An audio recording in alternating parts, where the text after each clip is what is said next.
We have a situation where, for example, corporate debt in this country is at 50% of its total assets. And a lot of the assets that the corporation have are in the form of paper and notes and bonds that they're holding of other corporations.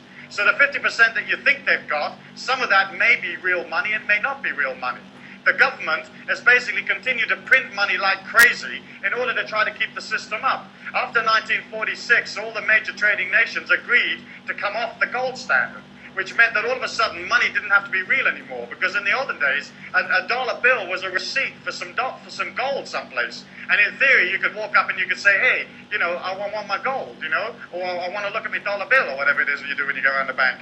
But basically speaking, once all these countries came off the gold standard, there wasn't any limit to how much money the governments could create. And here in America, since 1980, the government has expanded the money supply 300%. But the country's only grown like 25 to 30% in that period of time. And so when you have a situation that the people that control all of the activity inside the circle can literally print money, you can see how there's a lot of money out there that really doesn't have any value at all. It's just a matter of everybody believing in it. And the banking system, everybody's got to believe in it. And that's why the common man never gets any of the information.